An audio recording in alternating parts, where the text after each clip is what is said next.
All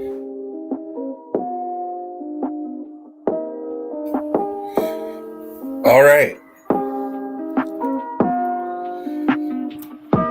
Friday afternoon, UFC Vegas 32 weigh-ins have just finished, and trying out a new thing here. Gonna do probably every week. Friday afternoon for these weigh-ins, instant reactions, and we'll give the final takes, the final looks for this pretty stacked UFC Vegas 32 card.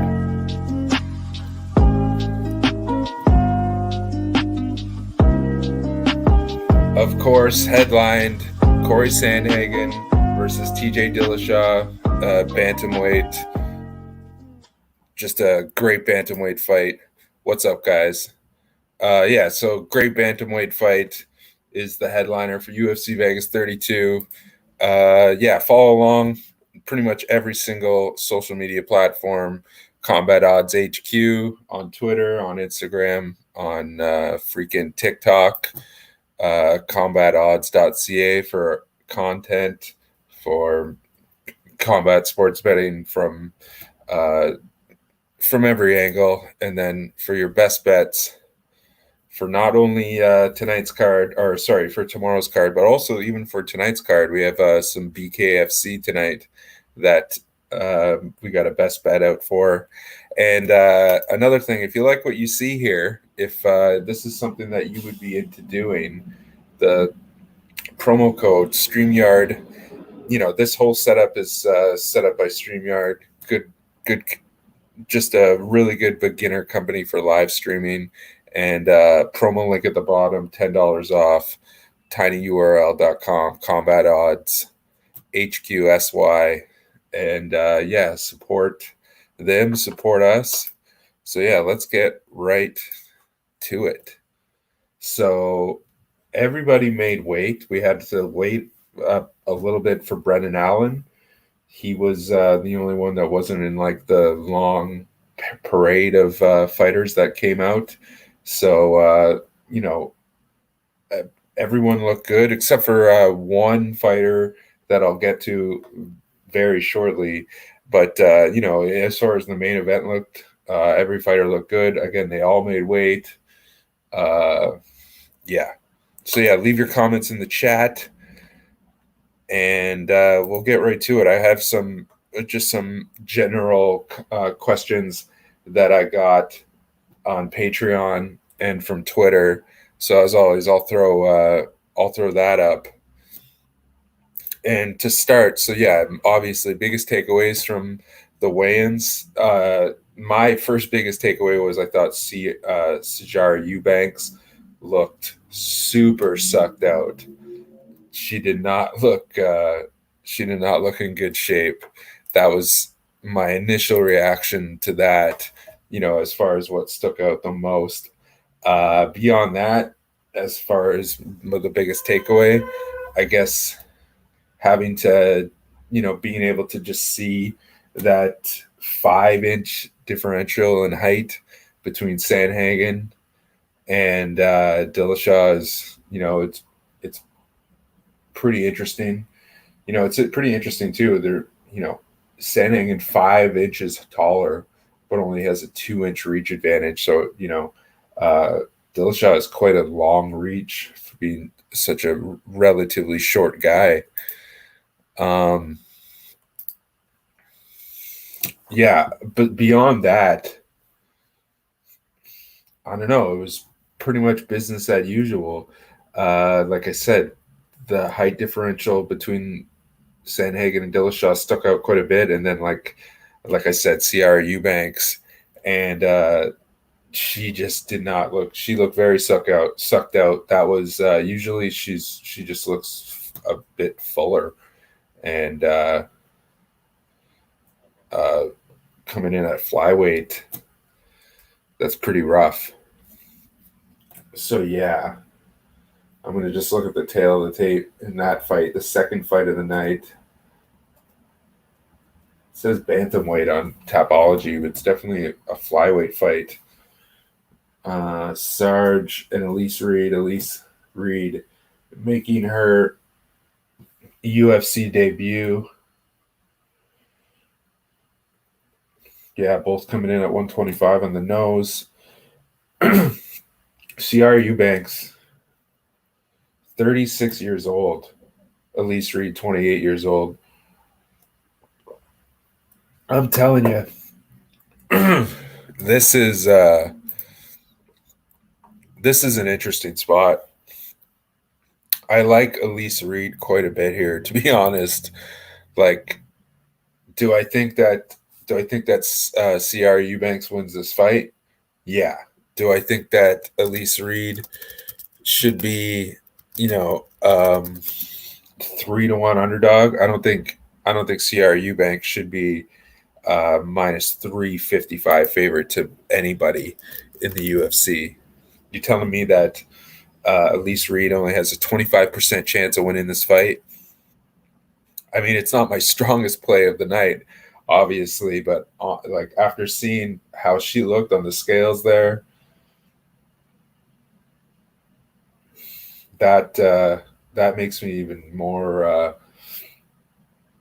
Yeah, if anybody's betting Ciara Eubanks, parlaying her up or anything like that, I would highly advise against doing that.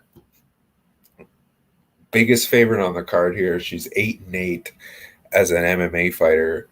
She's sub 500 in the UFC. Sorry, she's 6-6. Elise Reed undefeated. I know, very little experience in making her UFC debut against a veteran like Ciara Eubanks, but come on. Ciara Eubanks coming in as a sizable favorite, looking incredibly sucked out today at weigh-ins. So I would say that's my biggest takeaway between those guys. What else can I say? So Kyler Phillips came in at 135 and a half pounds against Raulian Paiva, also 135 and a half. That's a pretty great fight. Let's take a look here.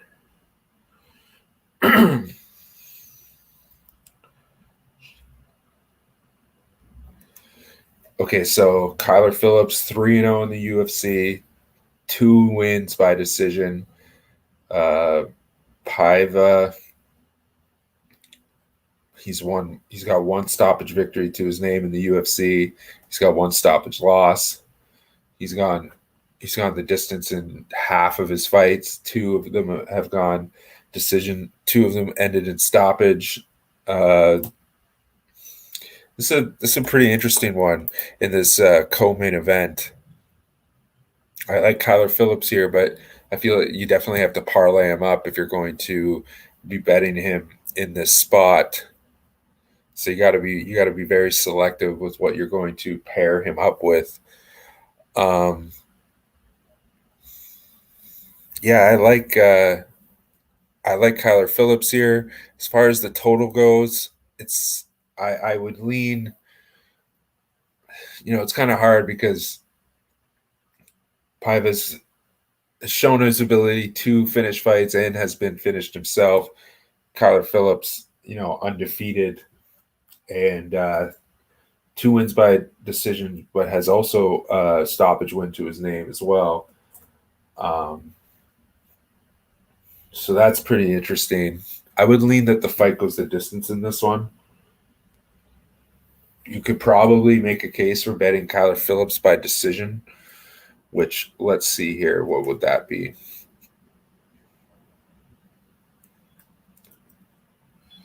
So a $100 bettor who has bet Kyler Phillips by decision in his career in the UFC since his 2020 UFC debut is up $450 with a 2-1 record. And again, 3-0 in the UFC with a plus 3.34 unit profit on the money line. So let's take a look at what Phillips would be by decision. And then something that I've talked about before many times. Phillips wins by decision. It was about even money. See, I don't think that's worth it. It's also a correlated parlay, which I'm not a big fan of.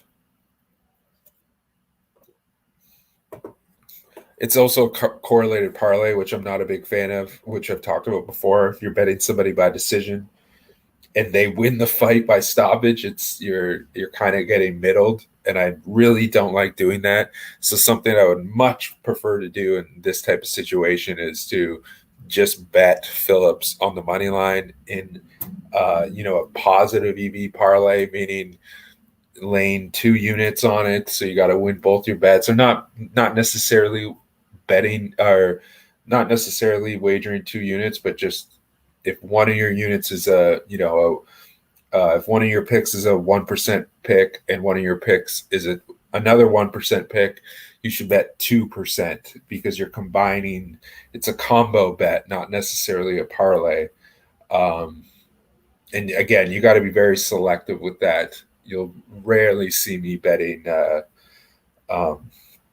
any more than a 2-leg parlay, and it's got to be a positive EV play. Ryan, what's up? Thank you, man. Thanks for watching. Okay, so yeah, with Kyler Phillips, I would say, in my honest opinion, best thing to do here would be to parlay Kyler Phillips on the money line. It's kind of steep, sitting at best odds of minus 265 right now. Kind of steep, but he's looked really good. This is a pretty good spot for him. I think Paiva, he's 2-2 in his last 4. Pretty young guy. They're both pretty young guys. I don't know. Or sorry, I said that Kyler Phillips is undefeated. He's not undefeated. He's 3-0 in the UFC, but 9-1 as a professional, which is he's a treat to watch. He's getting elevated now to the co-main event, so he's probably going to put on a show. And the most profitable, the best value prop that I can say in this fight is Kyler Phillips by decision, but it's pick your poison there. You're better off, just in my personal opinion, the way that I bet and the way that I allocate my predictions and convert my predictions into wagers. I would much rather just bet Phillips on the money line in a combo bet and then bet the over. But even, fight goes the distance, yes, is minus 188. It's not too bad. Okay. Next fight. The next fight on the card. We had Darren Elkins come in at 146 pounds. He's coming in as the plus 130 underdog against Darrick Minner, who came in at 145.5 pounds. Both guys look pretty good. Darren Elkins, I think, was like the third last fighter to hit the scales. Both look good. Darren Elkins kind of looked a little bit exhausted, but just on a snap judgment there for me. With this fight, Elkins is 4-4 in his last 8 in the UFC, with 3 of his last 4 wins coming inside the distance. And then Darrick Minner, 2-1 since coming into the UFC last year, with 1 inside the distance win and 1 win by decision. Let's see here. This is another one I definitely think. I think that Minner is definitely, there's some good value on Minner here. The problem is Darren Elkins has been pretty whenever he's an underdog, he's performed. Like, one of these stats that I had to kind of just look, I had to double take on $100 better who has bet Darren Elkins inside the distance in his last 8 fights dating back to 2017 is up $1,565 with 3 stoppage wins. So you went 3-5 for plus 15.65 units. So that's like you're cashing at 11-1 odds, and just huge odds that every time that he ends up winning a fight by stoppage. That makes me a little bit hesitant to back Minner here, but at the same time, it's just different trajectories of these two guys' career. I talked about this on the Bloodshed Post show, and I talked about it in the Q&A on Wednesday. Darrick Minner is he's just a high IQ fighter now that he's joined James Krause, and I think he's not going to stand and bang with Darren Elkins, and that's Darren Elkins' path to victory, is to just go toe to toe and brawl. He's a brawler, right? But with Darrick Minner coming out of Glory MMA, I just think it's going to be a wrestle heavy game plan. If he needs to bank around, right? If it's 2-2 going into the third, he's not going to stand and bang, right? He's going to take him down, and he's going to secure that third round. And that's basically it for me. And here's a free pick. So, like I said, hit up the Patreon if you want any of the best bets for this card. I got quite a few of them, but I got some free picks too, and this is one of them. Elkins and Minner over 2.5 rounds, minus 125. I think that's a solid play. I think that the longer this fight goes, the more that it's going to favor Darrick Minner, and I feel like Minner is just going to suffocate Darren Elkins. Definitely take the fight to the mat, against the cage. Just it's probably going to be a boring fight, and I'm good if you have money on the over. It's probably not. It's whenever you have an over and it's a boring fight, it's not a bad thing. So yeah, that's my take on that fight. The next one, this is pretty much the feature bout for me. Maycee Barber coming in 125.5 pounds, and as the plus 125 underdog against Miranda Maverick, also at 125.5 pounds as the minus 145 favorite. And look, we've talked about this one all week. We've talked about this one for a couple months, to be honest. I don't know what more there is to say. We look at Maycee Barber. She's 4-2 in the UFC, 2 losses by decision, all 4 of her wins inside the distance.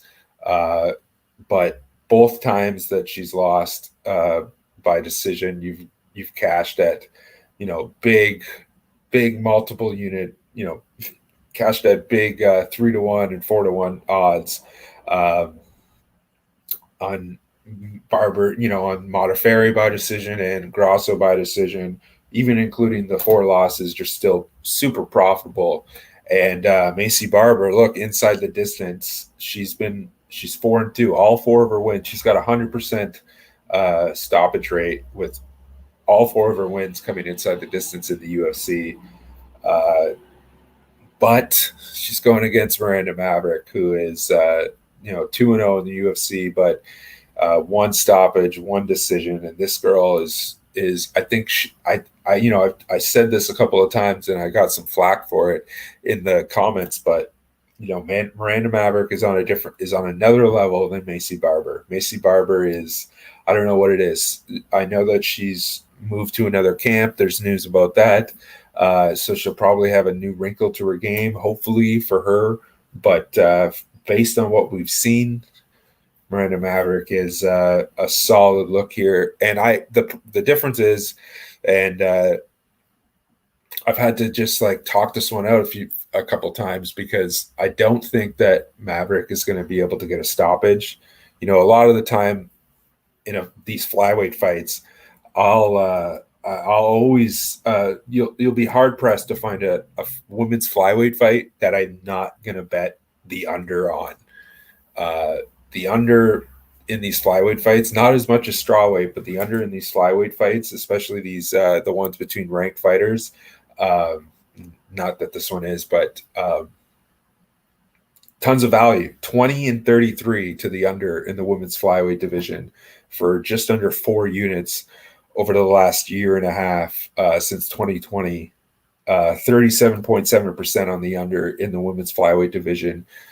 So obviously you got to pick your spots, but there's sometimes, especially in that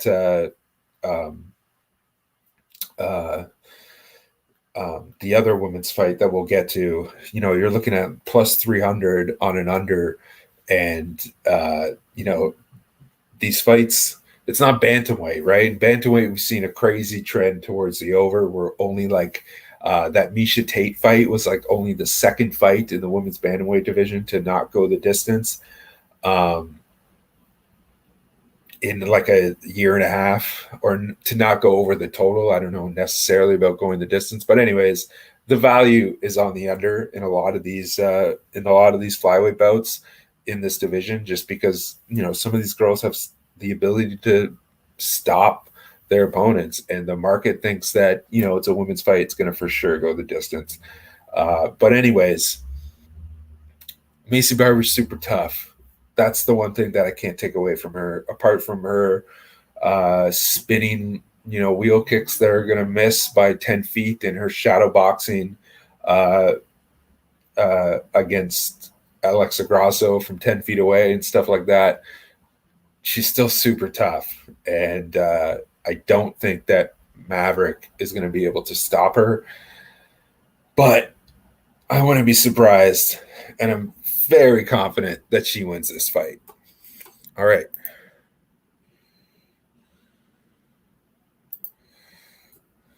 Yeah, Maycee is extremely tough. That's why, this is different. I don't see, normally I'd be advocating for you to take, for people to take an under here, and we'll talk about a spot that I do like an under in a women's fight on this card. But this one, I feel like got two super tough ladies.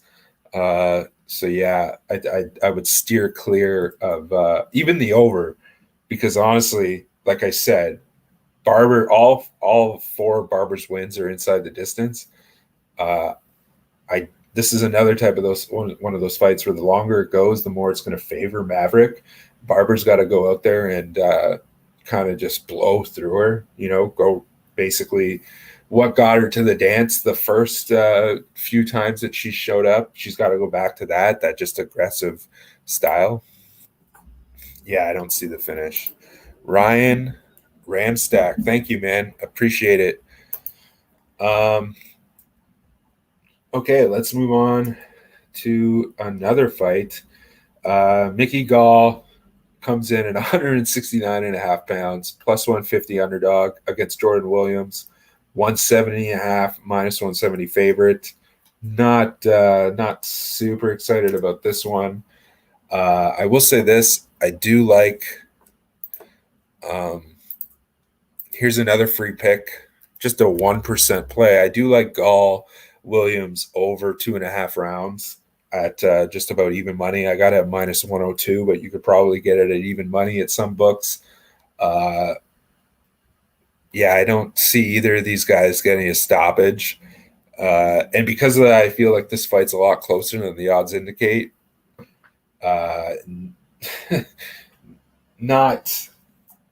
Not a whole lot to be impressed with by either of these guys.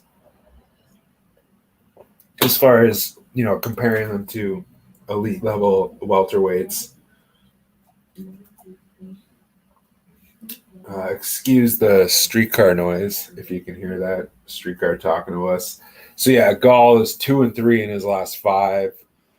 And Jordan Williams is 2-1 in his last 5. A 6-3 fighter against a 9-4 fighter. This is, not taking no disrespect to either of these guys, but this is about as low level of a UFC fight as you'll get. Not super desirable.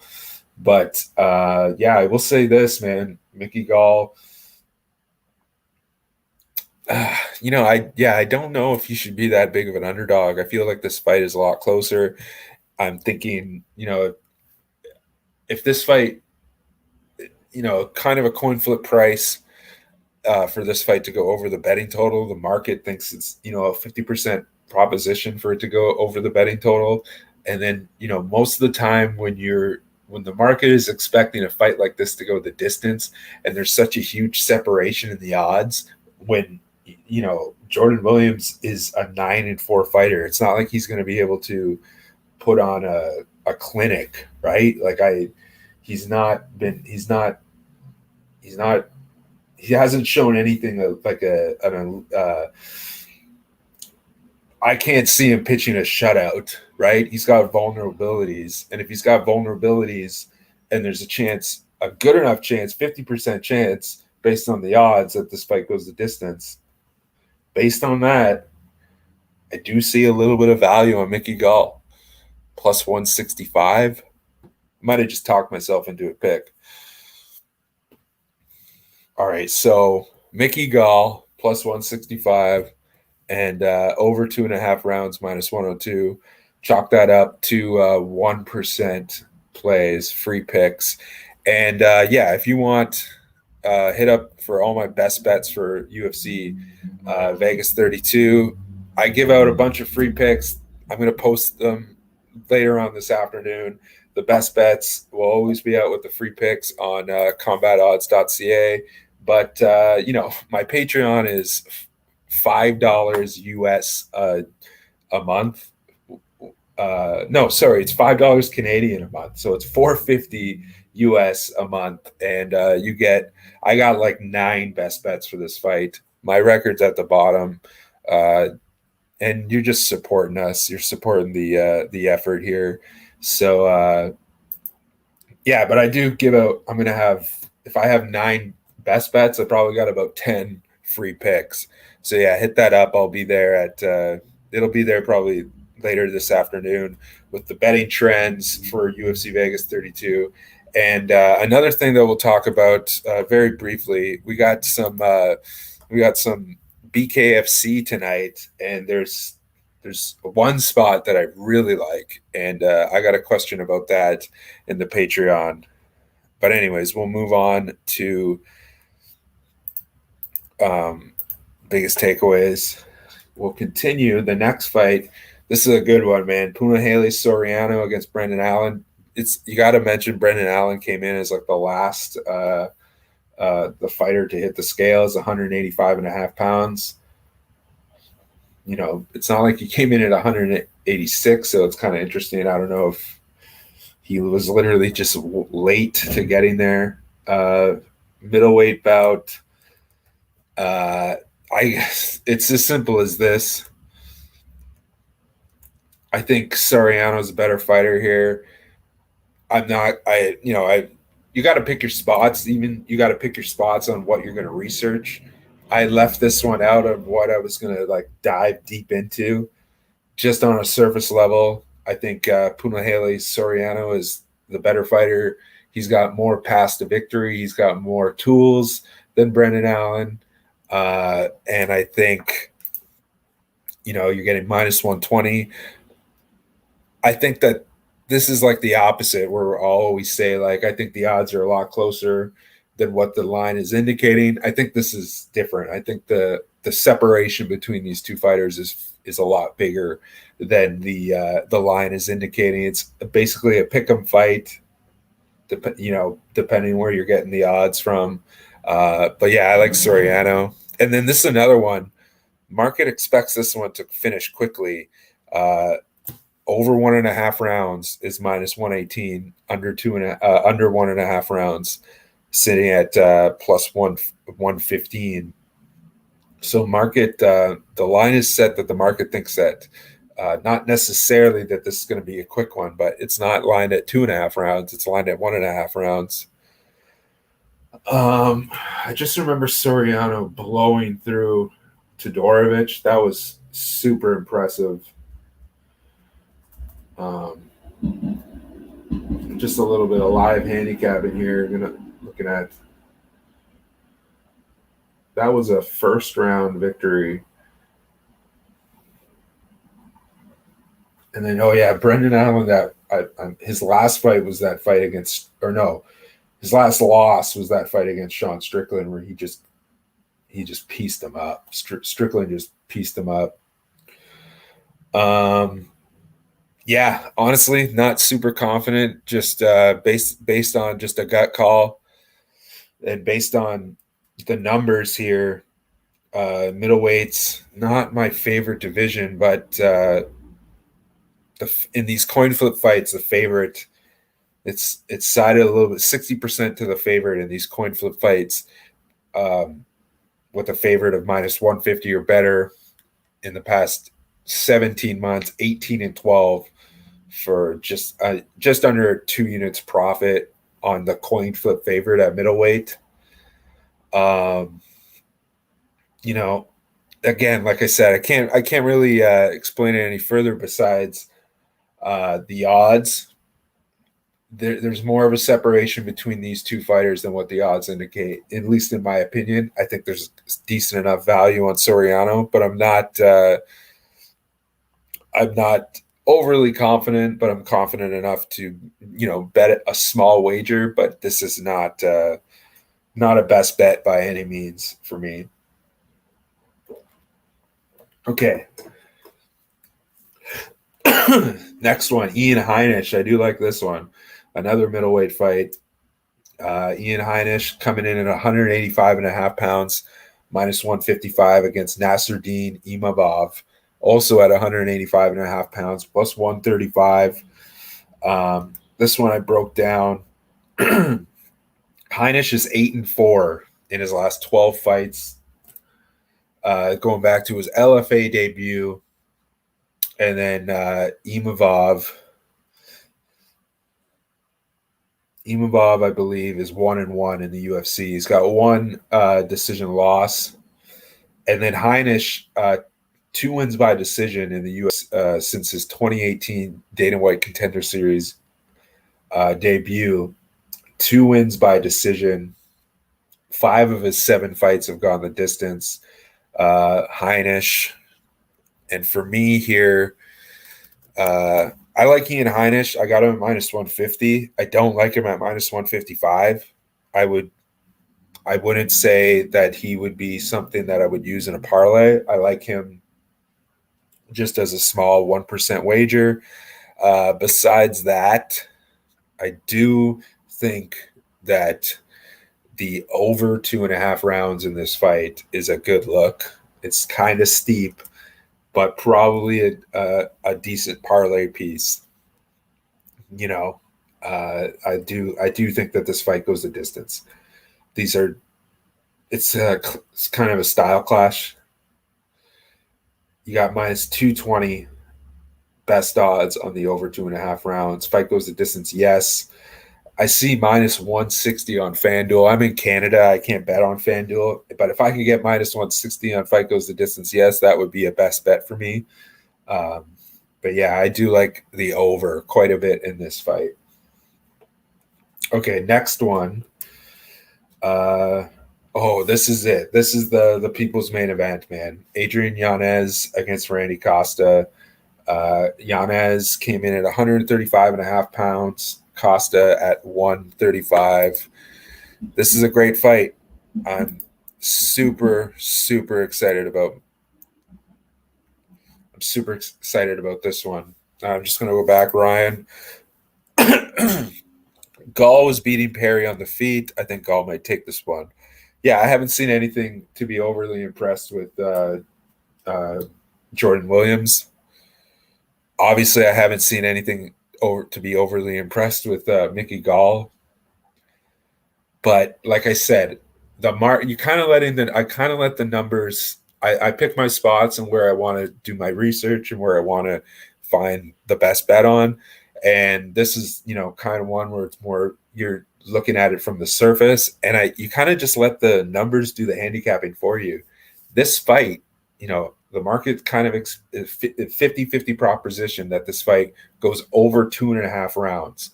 I'm talking about Mickey Gall and Jordan Williams, but there's a big separation between the two of them. Williams minus 170, Gall plus 150. If the market expects that 50% of the time these guys fight, it goes over 2.5 rounds.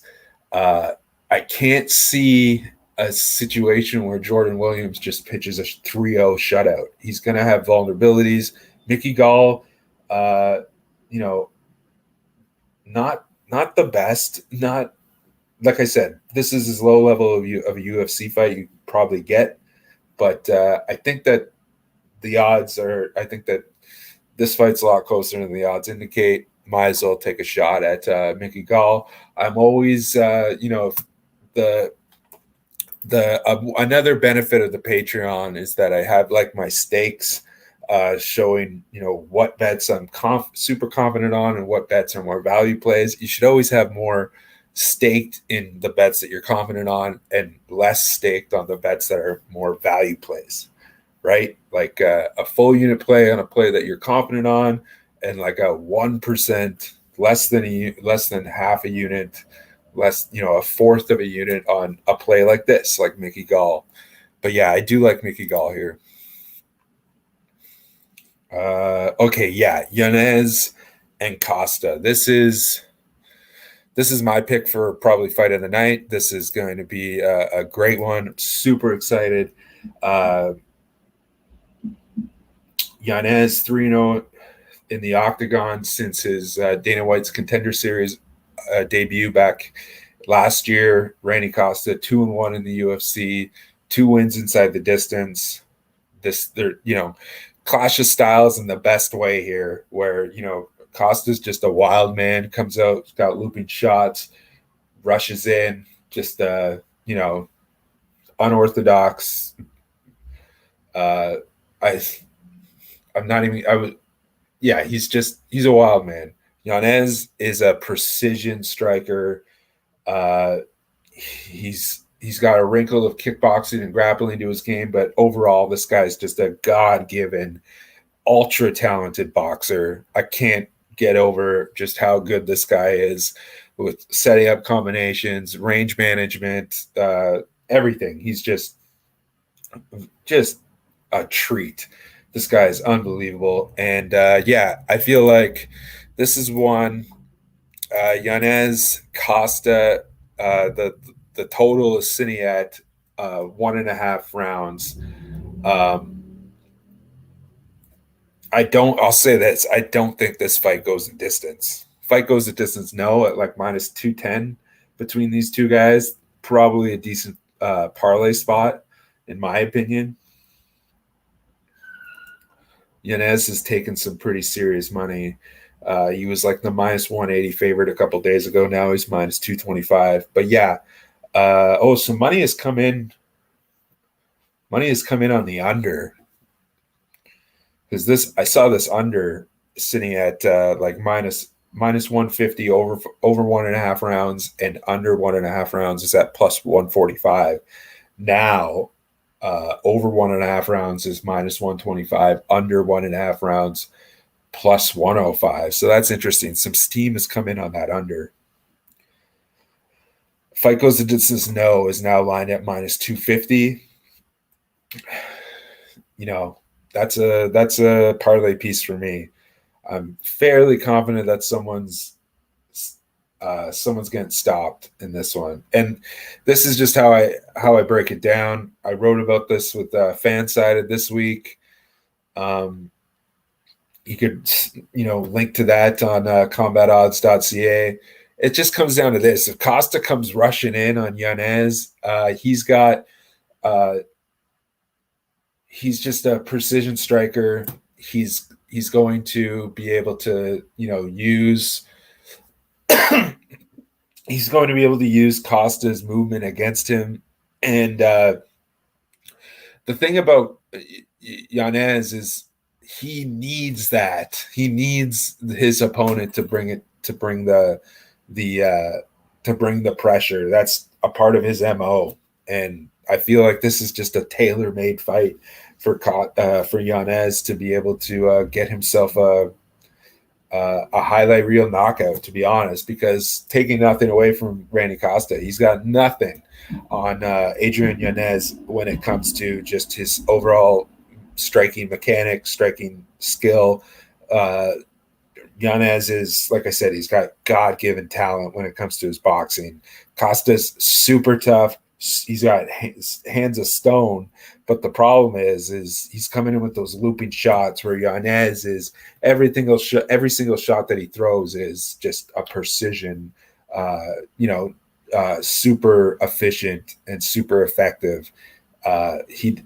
When he throws, he rarely misses. He's not out there going to brawl. And the thing about his boxing game is so good that it sets up those kicks, and his kicks are deadly. Again, Costa is super tough. It kind of seems like almost a stalemate that while I wouldn't be surprised if the first few minutes of this fight are boring and then it just picks up at an exponential pace. The action just picks up at an exponential pace. But, I don't think this fight goes the distance, and I like Adrian Yanez quite a bit here.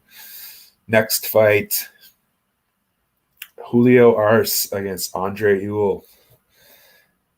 Julio Arce, there it is, against Andre Ewell.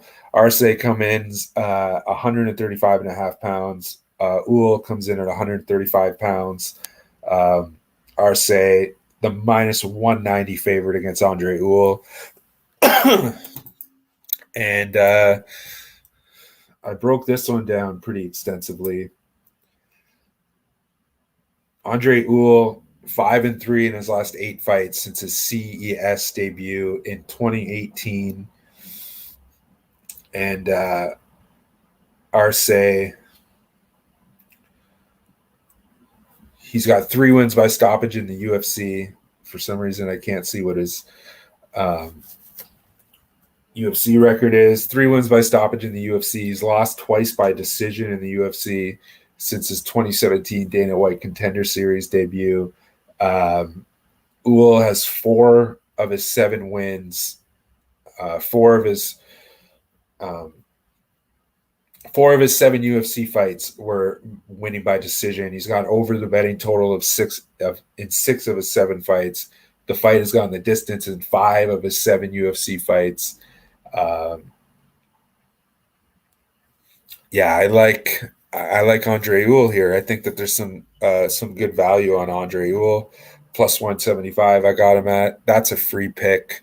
1.2% play for me. I like Andre Ewell here. I also like the over quite a bit. You look at this Andre Ewell, he's gone the distance in 5 of his 7 UFC appearances.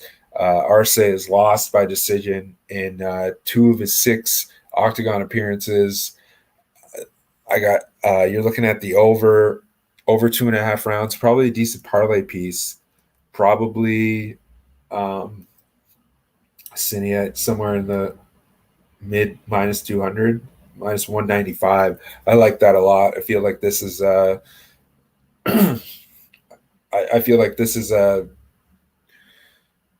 good enough kind of I'm not a style clash, but I feel like this fight, the output, there's a lacking of output between these two guys. So I feel like we might just see some hugging and grabbing and stuff like that. Not too, Arce does have 3 wins by stoppage in the UFC, but Andre Ewell is tough as nails, man. So I do like the over here. I'm not overly confident in Andre Ewell, like I said. Free pick, value play, basically. But Arce and Ewell, over 2.5 rounds. I like that quite a bit. And fight goes the distance, yes. Either one of those, I think there's some decent value. Again, another one of those fights where the market is expecting this fight to go the distance. You got a pretty sizable underdog, an Andre Ewell. And it comes down to if I got a plus 180 underdog in a fight that's going to go the distance and it's 1-1, going into the third round. Win or lose, to be honest, as long as I have good bankroll management, I am happy with that outcome because it's just a coin flip at that point. And you're going to win more fights than you lose with that strategy, right? Where you pick these spots where, if the market thinks it's going to go to the distance, you're getting plus 180 on a guy who's proven himself to be to win by decision as an underdog. I think Ull's a decent spot.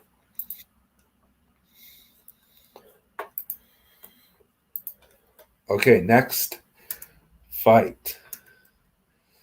Yeah, this is the one. I don't know anything about Elise Reed. She's coming in at 125 pounds against Ciara Eubanks, minus 355 favorite.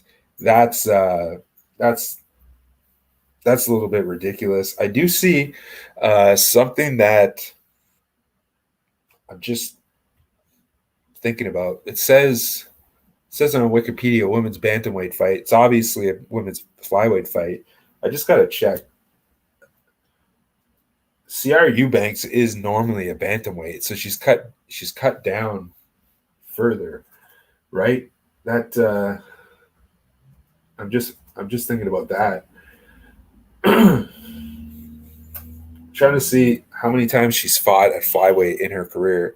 I mean, she's 36 years old. She's usually fighting at bantamweight, I believe.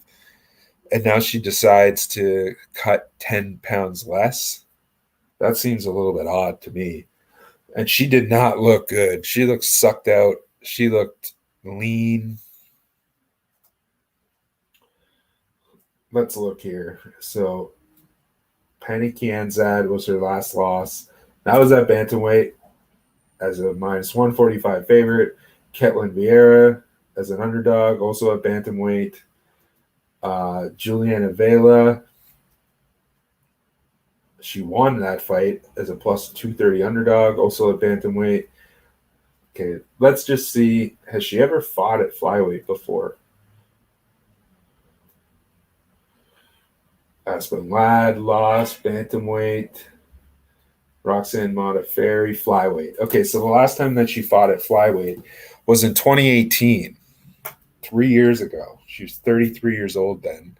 And now she's coming in 3 years older, fought in how many fights? 1, 2, 3, 4, 5, 6 fights at bantamweight. And now she's cutting back down to flyweight for the first time. And she's a minus 355 favorite. She's a 6-6 fighter. She's not really good. She's kind of a cement head as far as her fight IQ goes, Yeah. I honestly don't know a single thing about Elise Reed, but just based on the reasons not to back. There's so many reasons not to back Ciara Eubanks here that you just eventually have to go the other way. And again, bankroll management. This is a free pick, like 100%. I would never give this as a best bet, but I like me some Elise Reed here. She looked good on the scales, 4-0.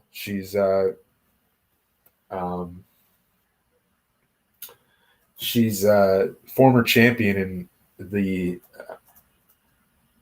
Cage Fury. Yeah, so 4-0. Not anything spectacular that I saw from her in her fight tape, but she's a serviceable fighter. Honestly, she's not anything special. I want to see about hers. What's her weight cut situation? Has she always fought at flyweight? Let's see. Well, she fought at strawweight. Oh man, her last fight was at strawweight. So now she's moving up to 125. Again, fighting Ciara Eubanks, who's moving down to 125 as a 36-year-old who hasn't fought at flyweight in more than 6 years. Elise Reed fought at atomweight in Bellator in 2019. She's a pretty small girl, but still, man, Ciara Eubanks was looking lean, looking sucked out. that was asking me my biggest takeaway from the UFC Vegas 32 weigh-ins, 100% was just how sucked out and just not how CR Eubanks typically looks. So I got to say, I like this spot. I think this is a win or lose. This is a good spot to back Elise Reed. Pretty interesting little. Anybody. I'll say this: anybody who's backing CR Eubanks in this spot, I gotta break it to you. You're a bit of a sucker. Okay, do not bet CR Eubanks. Simple as that. And then the strawweight fight, Diana Belbita against Hannah Goldie. Belbita coming in at 114 and a half pounds, the plus 120 underdog. Actually, this fight, you get plus money on both sides in this fight. Pretty much a pick 'em. Belbita plus 120. Best line that you can get on Hannah Goldie right now at even money. She came in at 115 and a half. Pretty basic. I won't say lower level because the strawweight division is kind of shallow. These two girls are, Belbita kind of didn't look very good in her last performance in the UFC, but I'll say, these two girls, serviceable for sure. They're not out of their class against each other in this fight at strawweight in the UFC. I think they both belong here. And then this one is super interesting. And every time I see the stat, I cannot believe it. The under in the women's strawweight division over the past 17 months, since January of 2020, the under has gone 17 and 24 for plus 8.3 units profit, 8.38 units profit, so almost 8.4 units. It's cashed at 41.5%. So think about that. 17 stoppages in the women's strawweight division. The concept of every women's fight goes the distance is just not true. And once you get that through your head as just a gambler and you're able to pick out your spots based on implied probability, you're able to take risks on these positive EV spots when you're looking at a stat like this, and I'll say this, Belbita and Goldie under 2.5 rounds, you're getting plus 285. Sign me up. You look at the price, the implied probability based on that trend, 41.5% at 17 and 24. That means that any bet on the under 2.5 rounds at plus 140 or better in the past 18 months has been a positive EV play, and we're getting plus 285. So this is positive EV all day. That's a free pick. For me, I'm laying 1.3% on Belbita and Goldie under 2.5 rounds at a juicy plus 285. And then coin flip fight, I'm going to go with the fighter that I think has the more tools, and that's Hannah Goldie. Diana Belbita kind of has a inflated record, not the best competition. She's 13 and 6 as a pro. Hannah Goldie kind of, look at her. She's a monster. For strawweight, she's ripped. This lady is ripped, and not a best bet, but pretty close for me. Just in the way that, again, I feel like the separation between these two fighters is a lot bigger than what the odds are indicating. I like Hannah Goldie in this spot. Okay, 3 p.m. Last call for questions. If anybody's got any questions about the card tonight or the card tomorrow, and then that reminds me, I'm going to talk about very quickly. We got BKFC tonight. Paige Van Zandt against Rachel Ostovich. To be honest, the main event's tough to call. Not overly intrigued by it beyond just the spectacle of it. I don't know.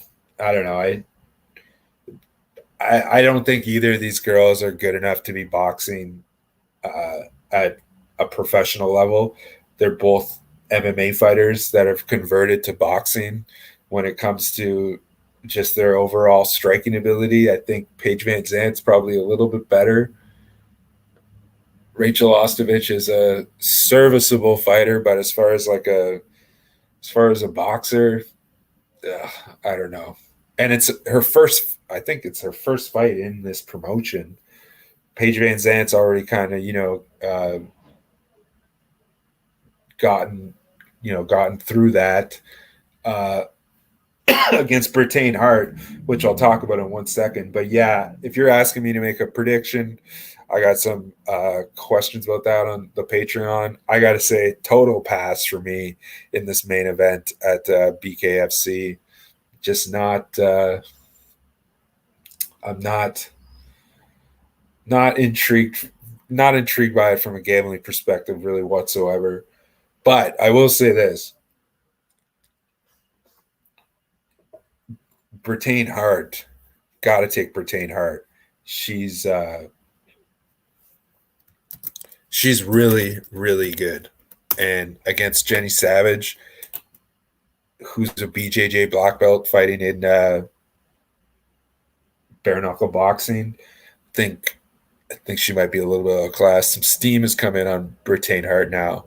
She was at minus 250. Now she's at minus 285.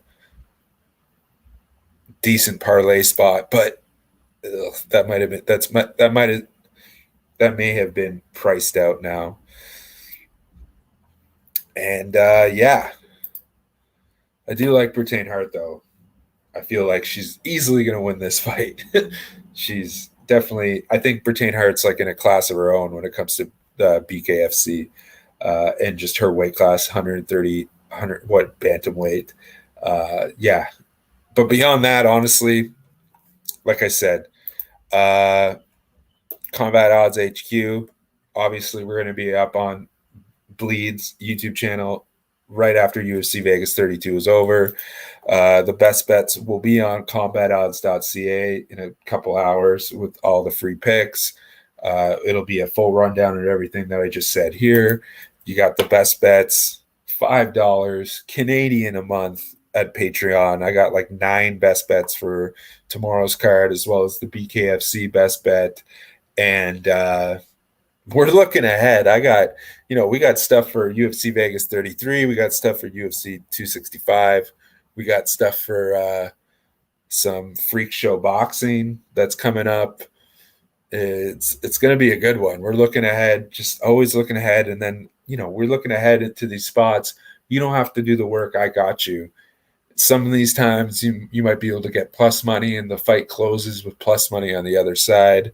That's the goal here with these look ahead spots. And again, if you like what you see here with the StreamYard setup, $10 off with our StreamYard promo link that's here and in the description. And yeah, if there's not any more questions, I'm going to head out. And catch us tomorrow night right after the UFC Vegas 32 post-fight press conference. Hopefully Dana talks. But besides that, that's when we'll see us next. Thank you guys so much for tuning in. And I'll be back next Friday. I'll try to be back during the weigh-ins, but it's just tough technically. I can't show it just yet. I'm working on that. We'll get to that point where I can show the weigh-ins and we'll break it down as they're coming to the scale. But for now, I think it's better just as a reaction show. Do I think Nunes beats Pena? Yes. Absolutely. 100%. I don't think I don't think Pena. Pena got guillotined by Jermaine Durandamine, right? Yeah. So I don't know. I think it might be another non-event. Nunes needs to either fight Shevchenko again. She's got to either fight Misha Tate, which is an intriguing matchup, but who knows exactly how competitive that's going to be. We're kind of weighing Misha Tate's performance against a 44-year-old fighter. Beyond that, though, I think Amanda Nunes is in a class of her own at 135 pounds. I don't think Kayla Harrison's coming to the UFC anytime soon. So, yeah. Do I think Nunes beats Pena? Absolutely. Is there any value betting on it? No. Fight goes the distance? No. Probably there's probably some value on that. I don't know if those odds are out yet. We'll take a look at that pretty quickly.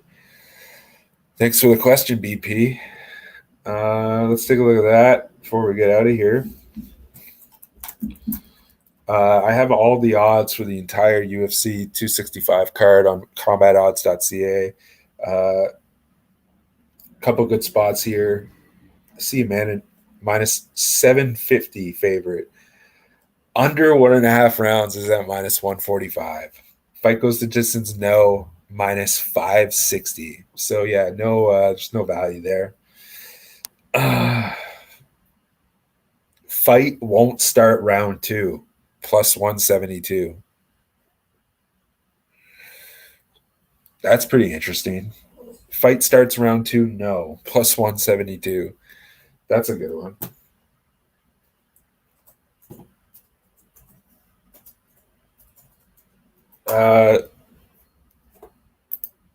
Last one. Carolina Kovacevic. Is that who you're talking about? She opened as a minus 180. It'll be pick 'em. Everyone is going to underestimate her as she is on a 4-fight skid.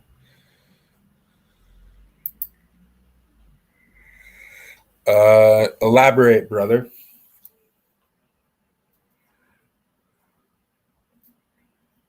A little bit of live handicapping here. Got to take my dog for a walk in a very short moment. But yeah, tune in next Friday. I'll be here again. And then on Wednesday nights, probably about I'll start in between 10 p.m. and 10:30 p.m. Eastern. We got the Q&A, same setup as this, probably about an hour, taking questions about anything, the upcoming fight week, and then also the anything that comes up. But BP, you're confusing me here.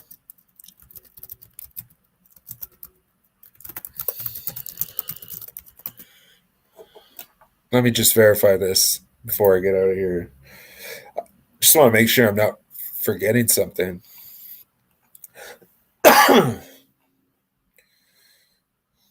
So her last win was against Sarah McMahon in Abu Dhabi. But yeah, I do remember that. But she got choked unconscious to Jermaine Durandamine in her first submission win of her career.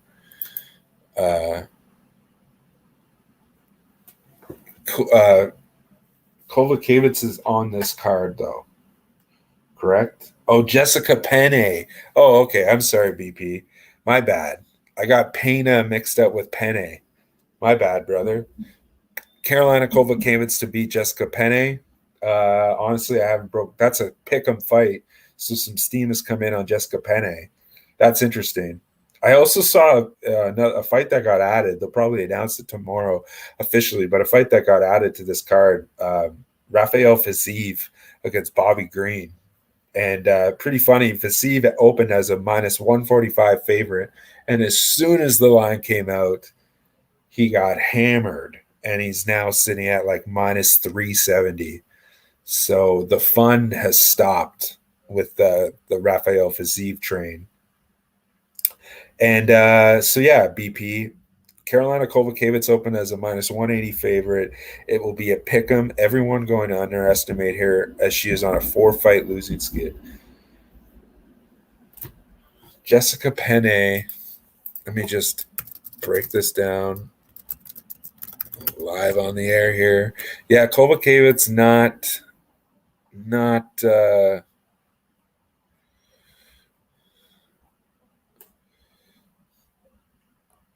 Jessica Penne kind of had a fight against a can Lupita Godinez, a split decision.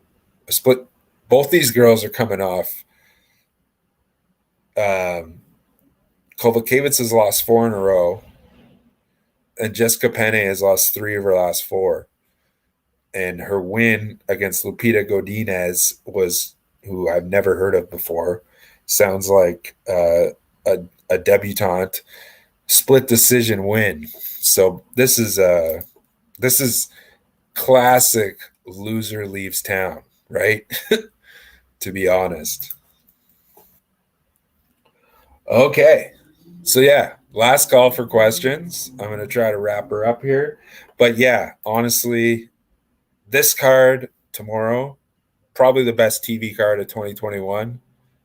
So we're going to go through the whole card tomorrow, the post show, from top to bottom, not just the main card, all the prelims. How could we not? I'm pretty confident this is the best non-pay-per-view card of the year. Super excited for this. So yeah, guys, I'm going to get out of here.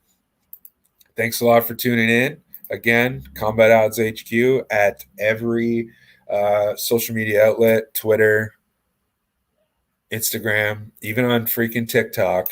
And I'll put out my best bets and free picks at combatodds.ca later this afternoon, as well as the UFC betting trends for tomorrow's fight night. And Patreon, Combat Odds HQ, get all the picks, hit up that StreamYard promo link. And guys, honestly, thanks so much for tuning in. Super, super appreciative. Every Friday afternoon, we're going to do this during the weigh-ins or just a little bit after the weigh-ins, however it works out. And thank you very much. Talk to you later, guys.